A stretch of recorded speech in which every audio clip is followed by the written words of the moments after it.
बहुत ज्यादा ताकत रखने वाला इंसान एक शरारती बच्चे को उठाकर आसमान की तरफ फेंक देता है और जब वो बच्चा जमीन पर वापस आता है तो उस बेचारे की हालत काफी खराब हो जाती है। ये पावरफुल इंसान हैनकॉक आखिर है कौन? इसी के साथ हम देखते हैं कि कुछ रॉबर्स पुलिस की गाड़ी से बचकर चोरी करके भाग रहे थे और ये न्यूज हर जगह पर दिखाई जा रही थी। फिर हम एक आदमी को देखते हैं जो कि सो रहा था और उसने कैप भी पहनी हुई थी। तभी वहाँ पर एक बच्चा आता है और उसे कहता है Hancock get up, just look at the bad guys. असल में वो बच्चा उसे ये कह रहा था कि तुम एक सुपर हीरो हो, जल्दी उठो और बुरे लोगों से शहर को बचा लो। लेकिन हैनकॉक उस बच्चे की एक नहीं सुनता, इसीलिए वो बच्चा उसे फूल कहकर चला जाता है। ये वर्ड सुनकर हैनकॉक को काफी गुस्सा आ जाता है, इसीलिए वो फुल स्पीड में उड़ता हुआ उसी लोकेशन पर पहुंच जाता है जहां पर वो रॉबर्स चोरी करके भाग रहे थे। हैनकॉक सीधा जाकर उनकी गाड़ी में बैठ जाता है। तो वो रॉबर्स उससे पूछते हैं कि तुम यहाँ पर आखिर कैसे आए। हैनकॉक उनसे कहता है अरे ये क्या कर रहे हो तुम, ना लड़की है ना वाइन है, फिर भी तुम गाड़ी को इतनी स्पीड में चला रहे हो, तो यहाँ पर थोड़ी सी पार्टी तो होनी चाहिए ना। तभी बात सुनकर उन लोगों को गुस्सा आ जाता है, इसीलिए वो लोग हैनकॉक को शूट करने लगते हैं। गोलियों की वजह से हैनकॉक की वाइन की बोतल और उसकी ग्लासेस टूट जाती है और इस वजह से तो हैनकॉक को बहुत गुस्सा आता है, इसीलिए वो अपने पैरों से उस गाड़ी को वहीं पर ही रोक देता है। इस वजह से वो गैंगस्टर्स और ज्यादा गुस्से में आ जाते हैं और वो भी हैनकॉक को फूल कह देते हैं। हैनकॉक उससे कहता है बस एक और बार मुझे फूल बोल दो और फिर देखो मैं तुम्हारा क्या हाल करता हूँ। और जैसे वो गैंगस्टर उसे फूल बोलता है तो वहाँ पर हैनकॉक उनकी गाड़ी को किसी सुपरमैन की तरह हवा में उठाकर बिल्डिंग्स में दे मारता है और फिर वो उनकी गाड़ी को काफी ऊंची बिल्डिंग पर ले जाकर एक नुकीले पोल में गाड़ देता है। अब ये सब कुछ देखकर हमें ये तो अंदाजा हो जाता है कि हैनकॉक के पास सुपर पावर्स हैं, यानी वो हवा में उड़ सकता है, कोई गोली उस पर असर नहीं कर सकती और ये कि उसके पास सुपर हीरो जैसी बहुत सारी सुपर पावर्स है। अब हालांकि यहाँ पर हैनकॉक ने चोरी होने से तो रोक लिया था, लेकिन मीडिया तो उसके अगेंस्ट कुछ अलग ही न्यूज कवर कर रही थी और कहा जा रहा था कि हैनकॉक ने फिर से पूरे शहर में तोड़फोड़ करना शुरू कर दी है। करीब 90 लाख का नुकसान कर दिया है उसने, आखिर कौन भरेगा इतना नुकसान। अब हैनकॉक भी एक बार में बैठकर इस न्यूज को देख रहा था। इसके बाद सीन शिफ्ट होता है और हमें एक आदमी दिखाया जाता है जिसका नाम रे होता है और यहाँ पर वो अपनी कंपनी के कुछ लोगों को बहुत ही बड़ी प्रेजेंटेशन दे रहा था और कहता है कि आप इस कंट्री के बड़े बड़े बिजनेसमैन हैं, सभी का बिजनेस काफी अच्छा चलता है, हम लोग पैसा तो बहुत कमा लेते हैं लेकिन गरीबों के लिए कुछ नहीं करते, यानी हम गरीबों की कोई भी हेल्प नहीं करते। तो इसीलिए मैंने एक छोटा सा प्लान सोचा है कि क्यों ना हम पूरी दुनिया का एक यूनाइटेड सिंबल बनाएं जो कि दुनिया की हर कंट्री में एक जैसा ही काम करेगा और बेसिकली इसका मकसद होगा गरीबों की हेल्प करना और गरीबों को फ्री मेडिसिन देना। अब जब वो बिजनेसमैन ये वर्ड सुनते हैं फ्री, तो वो रे को वहाँ से जाने के लिए कहते हैं। तभी यहाँ पर रे का बॉस उससे कहता है क्या तुम पागल हो गई, अगर हम फ्री में लोगों की हेल्प करते रहेंगे तो पैसा कैसे कमाए। इसके बाद रे को उस मीटिंग से निकाल दिया जाता है। अब रे जब घर जा रहा होता है तो रास्ते में काफी भीड़ होती है, रे की गाड़ी के आगे भी एक गाड़ी होती है और पीछे भी, और तभी हम देखते हैं कि सामने से आती हुई ट्रेन जोर जोर से हॉर्न दे रही होती है, जिसे देखकर रे काफी डर जाता है, इसीलिए वो अपनी आगे वाली को कहता है अरे गाड़ी हटाओ ट्रेन आ रही है, लेकिन कोई भी उसकी बात नहीं सुनता और आगे वाला आदमी कहता है कि आगे भी ट्रैफिक है, आखिर कैसे हटाऊं गाड़ी। तभी यहाँ पर रे बचने की काफी कोशिश करता है, वो सीट बेल्ट खोलता है, गाड़ी का हैंडल खोलने की कोशिश करता है, लेकिन वो दोनों ही काम नहीं करते और उसकी गाड़ी का हैंडल तो टूट जाता है। अब यहाँ पर रे समझ जाता है कि अब वो नहीं बचने वाला, लेकिन तभी किसी फरिश्ते की तरह वहाँ पर पहुँच जाता है हैनकॉक और वो रे से पूछता है अरे तुमने गाड़ी यहाँ पर क्यों लगाई हुई है। तब रे उससे कहता है प्लीज यार मुझे जल्दी से बचाओ। तब हैनकॉक गाड़ी को उठाकर ऐसे ही फेंक देता है, लेकिन वो तेज आती हुई ट्रेन को रोक नहीं पाता, इसीलिए किसी पिलर की तरह खुद इस ट्रेन के आगे खड़ा हो जाता है और उससे टकराकर वो ट्रेन वहीं पर ही रुक जाती है। अब हालांकि यहाँ पर हैनकॉक ने रे की जान तो बचा ली थी, लेकिन जब वो ट्रेन की तरफ देखता है तो ट्रेन के पीछे वाले डब्बे अलग अलग चीजों से टकराकर पूरे शहर को डिस्ट्रॉय कर चुके होते हैं, जिसकी वजह से वहाँ पर बहुत सारा नुकसान भी हो चुका होता है। ये देखकर वहाँ पर मौजूद सारे लोग हैनकॉक को अब्यूज करने लगते हैं, उसे बुरा भला कहने लगते हैं और उससे कहते हैं कि तुम फूल हो, तुम्हारे अंदर बिल्कुल भी अकल नहीं है, देखो तुमने कितना नुकसान कर दिया है, क्या हाल हो गया है ट्रेन का और ट्रैक का।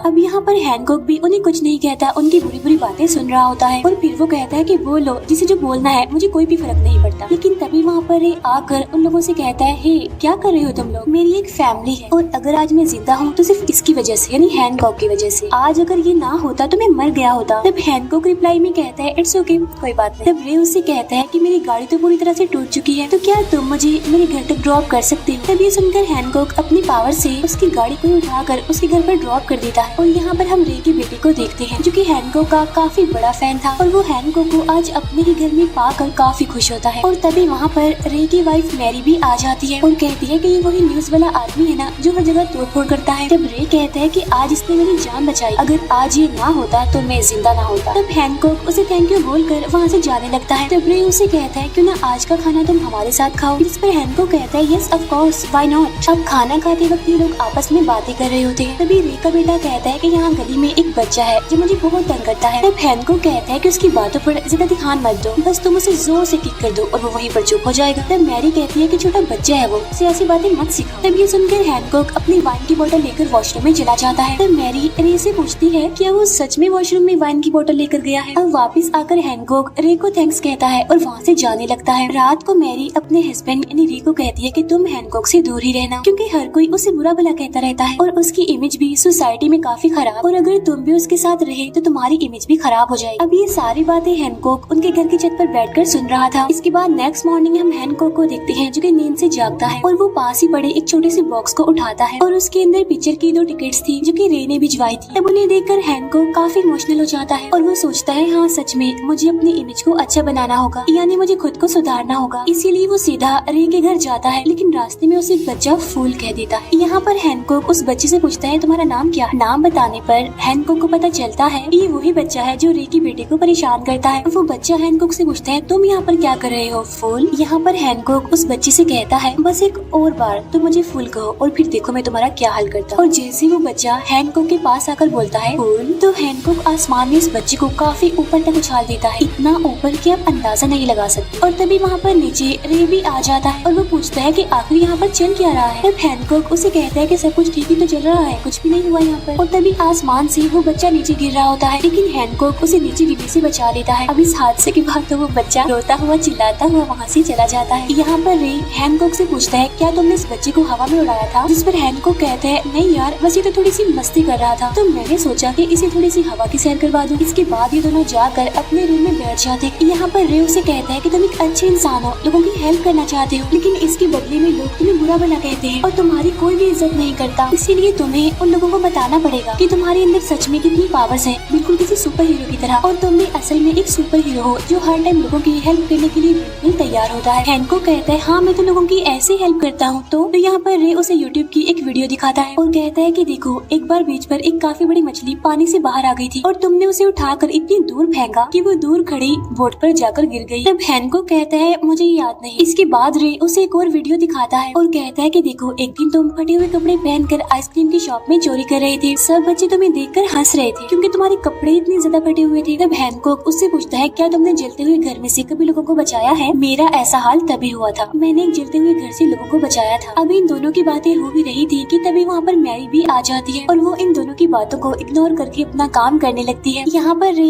हैनकॉक को कहता है कि अगर तुम अपनी इमेज को अच्छा बनाना चाहते हो तो तुम्हें लोगों के लिए कोई अच्छा काम करना होगा। और तभी न्यूज में न्यूज रिपोर्टर कहती है कि इस टाइम तक हैनकॉक के खिलाफ तकरीबन 600 केसेस है, लेकिन आज तक उसने कभी भी कोर्ट में गवाही नहीं और कभी भी वो जेल थाने में एंटर तक नहीं हुआ। तब यहाँ पर रे उसे कहता है हैनकॉक ये ठीक टाइम है, अगर तुम लोगों के दिलों में अपनी जगह बनाना चाहते हो तो तुम फौरन खुद को पुलिस के हवाले कर दो और जेल में चले जाओ और जेल में तुम एक कैदी की तरह रहो ताकि लोगों को लगे हाँ सचमुच अब हैनकॉक सुधर गया है और जब लोगों को तुम्हारी जरूरत होगी तो वो सचमुच तुम्हें बुला ले। अब हालांकि हैनकॉक ऐसा करना तो नहीं चाहता था, लेकिन अब क्योंकि रे उसके लिए इतना कुछ कर रहा है इसीलिए वो खुद को पुलिस के हवाले करवा देता है। और यहाँ हैनकॉक एक कॉन्फ्रेंस मीटिंग में सिर्फ वही कहता है जो रे ने उसे लिखकर दिया होता है। इसके बाद पुलिस वाले भी उसे जेल में डाल देते हैं। हैनकॉक को जेल में देखकर वहाँ के सारे कैदी उसे घूर रहे होते हैं और उसे बुरा भला कह रहे होते हैं और एक लंबा सा कैदी उसके सामने आकर उसका रास्ता रोक लेता है। तब हैनकॉक उन सभी को कहता है कि मेरे रास्ते से हट जाओ। तो वो सारे कैदी कहते हैं कि आखिर हम तुम्हें कैसे छोड़ दें, क्योंकि तुम्हारी वजह से ही आज हम इस जेल में हैं। वो लंबा सा कैदी हैनकॉक को कहता है कि बेटा बस तू तो आज गया। तब हैनकॉक उसे कहता है कि अगर तुम मेरे रास्ते से ना हटे तो मैं तुम्हारा बहुत बुरा हाल करूंगा, इसीलिए चलो शाबाश मेरे रास्ते से हट जाओ। लेकिन तभी वो लंबा कैदी उसे फूल कह देता है। तब ये सुनकर तो हैनकॉक को बहुत गुस्सा आ जाता है, इसीलिए वो एक छोटे कैदी को उसके अंदर घुसा देता है। अब इस इंसिडेंट के बाद उसे मिलने के लिए रे आता है और उससे कहता है कि तुमने अच्छा बनने की कसम खाई है और अगर तुम ऐसे ही करते रहे तो कैसे सब कुछ ठीक होगा। और तभी हैनकॉक वहाँ पर अपने नेल से ही उस ग्लास को धुलाई में काट देता है और कहता है हाँ अब आवाज बिल्कुल ठीक आ रही है। रे उसे बताता है कि तुम्हारी टोटल कैद 8 साल है। तब ये सुनकर हैनकॉक को काफी गुस्सा आता है और इसीलिए वो वहाँ से दरवाजा तोड़कर निकलने वाला होता है। तब रे उसे कहता है कि अगर तुमने अच्छा बिहेव किया तो तुम्हारी सजा कम होकर 4 साल हो जाएगी और देखना ये 4 साल कैसे गुजरेंगे तुम्हें पता भी नहीं चलेगा, और अगर गवर्नमेंट को तुम्हारी जरूरत पड़ गई तो तुम उसी टाइम ही छूट जाओगे और फिर तुम्हारे अच्छे काम तुम्हें एक सुपर हीरो बना देंगे। अब ये सारी बातें सुनकर हैनकॉक उसे जेल में रहने का फैसला करता है। अब यहाँ पर हम देखते हैं कि जेल के सारे कैदी एक जगह पर बैठकर एक मीटिंग कर रहे होते हैं जिसमें वो अपनी अपनी लाइफ के इंसिडेंट्स बता रहे होते हैं। लेकिन जब हैनकॉक की बारी आती थी तो वो यही कहता था पास। इट्स मीन उसके पास कुछ भी नहीं था बताने के लिए। जेल में सारे प्रिजनर्स अपना टाइम स्पेंड करने के लिए अक्सर वॉलीबॉल खेला करते थे, लेकिन हैनकॉक तो हर बार एक ही बार में बॉल को डॉज करके मैच को जीत जाया करता था। अब ऐसा करते करते काफी दिन गुजर जाते हैं जहाँ पर जेल में उसे मिलने के लिए फिर से रे आता है और वो हैनकॉक को कहता है कि अब तो बिल्कुल अच्छा काम कर रहे हो, इसीलिए मैं चाहता हूँ कि तुम कुछ इम्पोर्टेंट पॉइंट सीख लो, जैसा कि हर उस पर्सन को गुड जॉब बोलो जिसने अच्छा काम किया हो। लेकिन यहाँ पर हैनकॉक कुछ भी नहीं कहता। फिर हर जगह टीवी पर ये न्यूज आने लगती है कि इस टाइम तक पूरी कंट्री में 30% तक क्राइम रेट बढ़ गया है और अगर हैनकॉक होता तो इतना क्राइम शायद ना बढ़ता। अब यहाँ देखते ही देखते कुछ लोग तो हैनकॉक के साथ हो गए थे और कुछ लोग आज भी उसे बुरा भला ही कहते थे कि जब भी हैनकॉक आता है वो हमेशा तोड़-फोड़ मचा देता है, वो जेल में रहे तो ज्यादा बेहतर है, हम तो चाहते हैं कि वो कभी जेल से बाहर ही ना आए। इसके बाद हम देखते हैं कि एक दिन हैनकॉक से मिलने रे की वाइफ मैरी आती है अपने बेटे के साथ। वो उसके लिए खाना लाई होती है जिसे खाकर हैनकॉक काफी खुश होता है। यहाँ पर मैरी हैनकॉक को बताती है कि रे तुम्हारे ऊपर काफी उम्मीदें लगाकर बैठा हुआ है, इसीलिए तुम प्लीज उसकी उम्मीदों को मत तोड़ना, वो एक काफी अच्छा इंसान है। अब क्योंकि हैनकॉक को ड्राइंग का काफी शौक था इसीलिए उसने हर वॉल पर ड्राइंग्स बनाई हुई थी। फिर एक दिन वॉलीबॉल को खेलते हुए उनकी बॉल ग्राउंड से काफी दूर जाकर गिरती है। तब हैनकॉक उस बॉल को वापस लाने के लिए वहाँ से कूदता है। अब सारे पुलिस ऑफिसर्स और कैदी देखकर ये समझ रहे थे कि अब तो हैनकॉक भाग जाएगा। अब कुछ टाइम के लिए हैनकॉक भी यहाँ पर सोचता है कि क्यों न मैं ये जेल तोड़कर यहाँ से भाग जाऊँ, लेकिन फिर उसे रे की बातें याद आती हैं और वो सोचता है कि नहीं, अगर मैं यहाँ से भागा तो रे का दिल टूट जाएगा, इसीलिए वो बॉल को लेकर वापस से जेल में आ जाता है। नेक्स्ट एक पुलिस ऑफिसर हैनकॉक को उठाकर उसे कहता है कि मिनिस्टर ने तुम्हें बुलाया है, इसका मतलब ये है कि पूरे कंट्री में क्राइम होने की वजह से अब उन सभी को जरूरत थी एक ऐसे सुपर हीरो की जो कि बुराई के खिलाफ लड़ सके, लोगों की जान बचा सके। इसीलिए हैनकॉक अपने सुपर हीरो कॉस्ट्यूम को पहनकर वहाँ पर चला जाता है जहाँ पर सारे पुलिस ऑफिसर्स एक बैंक में होने वाली रोबरी को रोक रहे होते हैं। वहाँ पहुँचकर हैनकॉक सभी पुलिस ऑफिसर्स को कहता है गुड जॉब, तुमने अच्छा काम किया। तो पुलिस ऑफिसर उसे कहता है कि गुड जॉब कहना छोड़ो और जाओ अंदर और लोगों की जान बचाओ। और तभी हैनकॉक की नजर एक फीमेल पुलिस ऑफिसर पर पड़ती है जो कि गोलियां लगने की वजह से काफी इंजर्ड। तब हैनकॉक उससे पूछता है क्या मैं आपको टच कर सकता हूँ आपकी जान बचाने के लिए। तो वो पुलिस ऑफिसर कहती है हाँ जल्दी से मेरी जान बचाओ। और तभी हैनकॉक अपने एक ही हाथ से उस गाड़ी को उठा लेता है जिस पर बहुत सारे रोबर्स गोलियां चला रहे थे। हैनकॉक उस पुलिस ऑफिसर की जान बचाकर उसे कहता है गुड जॉब, तुमने अच्छा काम किया। इसके बाद हैनकॉक वहाँ से निकलकर उसी जगह पर चला जाता है जहाँ रोबर्स ने अंदर बैठे सारे प्रिजनर्स पर टाइम बॉम्ब लगाकर उन्हें छोड़ दिया था। हैनकॉक वहाँ पर पहुंचकर रोबर्स को मारकर एक एक करके उन्हें बिल्डिंग से बाहर फेंक रहा था। इसके बाद मेन रोबर का सामना हैनकॉक से होता है और वो हैनकॉक को कहता है कि तुमने मेरे इतने आदमियों को मार दिया है, इसीलिए मैं चाहता हूँ कि तुम मेरे लिए उस बैंक के लॉकर को तोड़ दो, और अगर तुम मेरे लिए ऐसा करोगे तो यहाँ पर जितने भी प्रिजनर्स हैं इन्हें जिन पर बॉम्ब लगा हुआ है उन्हें मैं छोड़ दूंगा। तब हैनकॉक कहता है कि नहीं, ऐसा तो मैं बिल्कुल भी नहीं कर सकता। तब ये सुनकर उस रॉबर को गुस्सा आ जाता है और वो उसे फूल कह देता है। अब क्योंकि हैनकॉक को ये वर्ड काफी बुरा लगता था इसीलिए वो पास ही पड़े एक टेबल लैंप का नट खोलता है और उसे बिल्कुल एकदम फ्लैट बना देता है और कहता है बस मुझे एक और बार तुम फूल कह दो और फिर देखो मैं तुम्हारा क्या हाल करता। और जैसे ही वो रॉबर उसे फूल कहता है तो तभी हैनकॉक उसके हाथ पर वही गोल फ्लैट चीज मारता है जिससे उसका हाथ कट जाता है। इसके बाद सीन शिफ्ट होकर बैंक के बाहर जाता है जहाँ पर हैनकॉक उसके कटे हुए हाथ और बॉम्ब के रिमोट को एक पुलिस ऑफिसर को दे देता है और कहता है अब सारे लोग बिल्कुल सेफ हैं, गुड जॉब, तुमने काफी अच्छा काम किया। तब जवाब में वो पुलिस ऑफिसर उसे कहता है कि आज हमने नहीं बल्कि तुमने अच्छा काम किया है। और देखते ही देखते पूरा शहर हैनकॉक के लिए क्लैपिंग करने लगता है। इट्स मीन लोगों को अब हैनकॉक की इम्पोर्टेंस का पता चल चुका था। अब हर मीडिया हर न्यूज के अंदर हैनकॉक काफी फेमस हो गया था। अब रात के टाइम डिनर के लिए हैनकॉक, रे और मैरी एक रेस्टोरेंट में बैठे होते हैं जहाँ पर वो अपनी लाइफ के कुछ मोमेंट्स शेयर कर रहे होते हैं। यहाँ पर रे बताता बताता है कि मुझे पहली बेबी से एक बेटा हुआ था, लेकिन फिर मेरी वाइफ की मौत हो गई। फिर एक दिन जब मैं अपने बेटे के लिए शॉपिंग करने के लिए मॉल में गया तो मैं बहुत कंफ्यूज था, लेकिन तभी वहाँ पर मुझे मैरी मिल गई, जिसने मुझे देखते ही मेरी परेशानियों को समझ लिया और मेरी हेल्प की और हमेशा के लिए मेरे साथ रहने का डिसाइड किया। जिस पर मैरी कहती है, हाँ बिल्कुल, मुझे भी आज तक अपनी जिंदगी में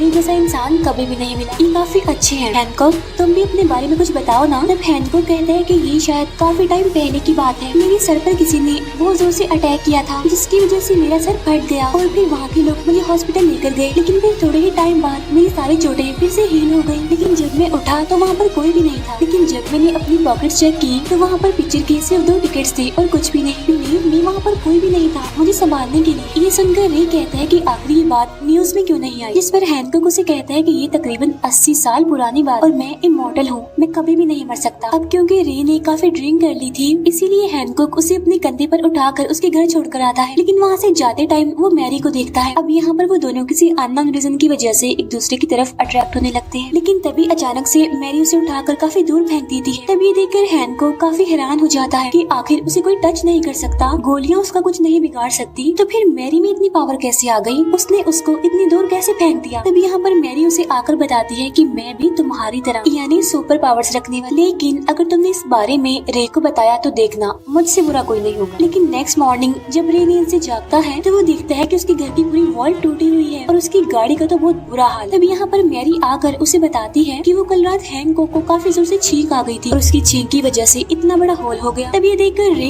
काफी हैरान हो जाता है कि आखिर उसकी छींक से इतना बड़ा ब्लास्ट भी हो सकता है, और तभी वहाँ पर हैनकॉक भी आ जाता है। तब यहाँ पर बात को संभालने के लिए मैरी कहती है कि हाँ हैनकॉक, वो कल तुमने इतनी जोर से छींका था ना, इसलिए हमारी वॉल टूट गई, तो प्लीज आज भी जोर से मत छींकना। तब यहाँ पर हैनकॉक भी उसका साथ देते हुए कहता है, हाँ वो क्या है ना कि जब भी डस्ट होती है तो मुझे छींक आ जाती है। और तभी अचानक से रे के पास उसके बॉस की कॉल आ जाती है, जहाँ पीछे से हैनकॉक मैरी को परेशान करने की कोशिश करता है, कभी नकीली चीज को उसके शोल्डर में छुपाने की कोशिश करता है, कभी बेलन से उसके सर पर मारता है, और जब वो 2 पेन लेकर उसे मारने वाला होता है कि तब मैरी उसे देख लेती है। तब हैनकॉक उसे कहता है, I can do this all day. यहाँ पर मैरी हैनकॉक से पूछती है, आखिर तुम्हारा प्रॉब्लम क्या है, चाहते क्या हो तुम, ये सब कुछ तुम क्यों कर रही हो मेरे साथ। जिस पर हैनकॉक कहता है, क्योंकि मैं तुमसे बात करना चाहता हूँ, इसीलिए शाम में तुम मेरे घर पर आकर मुझसे मिलो। तब मैरी उसकी ये बात मान लेती है।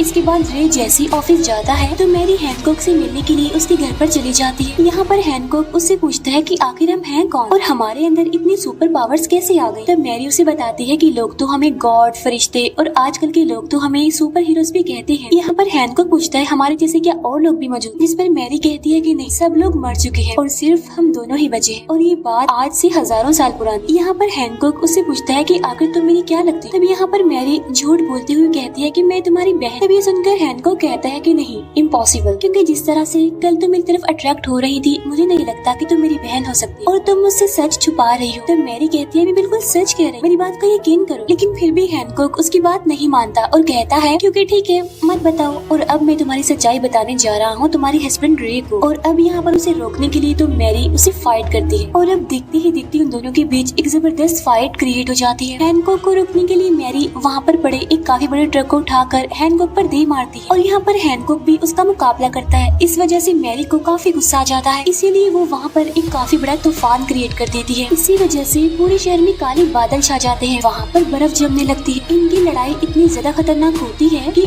आसपास की बिल्डिंग्स भी टूट जाती हैं, और इनमें वो बिल्डिंग भी शामिल थी जिसमें रे काम करता था। और तभी रे इन दोनों को लड़ता हुआ देख लेता है। इसके बाद से शिफ्ट होकर रे के घर पर आता है। यहाँ पर मैरी रे को बताती है कि हाँ, मैं हैनकॉक को जानती थी, ये बात काफी पुरानी है, ये मेरा हस्बैंड हुआ करता था, लेकिन इसी दूर रहने के लिए मैंने तुम्हें चूज किया। लेकिन जैसा तुम सोच रहे हो वैसा बिल्कुल भी नहीं है, मैं आज भी तुमसे प्यार करती हूँ और हमेशा तुम्हारी ही रहूंगी। ये बातें सुनकर हैनकॉक को काफी दुख होता है। अब जहाँ पहले उसने ड्रिंक करना छोड़ दी थी, अब वो दोबारा से ड्रिंक करना स्टार्ट हो जाता है। इसीलिए वो पास के स्टोर में जाकर वाइन की 2 बॉटल्स उठा लेता है। लेकिन जब वो बिल पे करने जाता है तो शॉपकीपर उसे कहता है कि मेरी शॉप में 2 रॉबर्स छुपे हुए हैं। तब हैनकॉक अपने हाथ को उसकी दीवार में डालकर उन दोनों रॉबर्स को बाहर निकाल लेता है। वो उन्हें काफी मारता पीटता है। लेकिन तभी एक रॉबर शॉपकीपर पर गन पॉइंट कर देता है। तभी हैनकॉक एक चॉकलेट को उठाकर उस पर दे मारता है, लेकिन तब तक रॉबर ने हैनकॉक को गोली मार दी होती है। अब यहाँ पर हम देखते हैं कि आज तक जिसका खून बहा नहीं होता, आज उसका खून बहने लगता है, यानी हैनकॉक का उसका खून बहता है, इसीलिए वो वहीं पर गिर जाता है। इसके बाद सारे लोग हैनकॉक को हॉस्पिटल पहुंचा देते हैं। वो ये सोचकर काफी ज्यादा हैरान होता है कि जिस इंसान का बॉम्ब कुछ बिगाड़ नहीं सकता, उसे गोली कैसे लग सकती है। और तभी यहाँ पर मैरी आ जाती है। हैनकॉक को इस हालत में देखकर मैरी उसे बताती है कि ये साल आज से तकरीबन 40 साल पुरानी है। हम लोग उस टाइम भी एक हुए थे, लेकिन जब भी हम एक होने की कोशिश करते हैं तो लोग हमें मारने के लिए पहुंच जाते हैं, और हमारे करीब होने की वजह से हमारी पावर्स भी खत्म हो जाती हैं। और ये देखो, ये तलवार का निशान उसी बात का है। ये कहकर वो अपने हाथ पर जलने का एक निशान दिखाती है। वो बताती है कि ये निशान 1850 का है, और उस टाइम भी हम एक हुए थे। एक घर के जलने पर तुमने मुझे बचाया था, फिर इसके बाद तुम वहाँ से चली गई, यानी हम दोनों एक दूसरे से दूर हो गए, तो तुम भी ठीक हो गए और मैं भी। और ऐसा 80 सालों पहले भी हुआ था, यानी जब तुम्हारे सर पर चोट लगी थी, जिसकी कहानी तुमने हमें सुनाई। लेकिन जब मैं तुमसे दूर चली गई तो तुम बिल्कुल ठीक हो गए।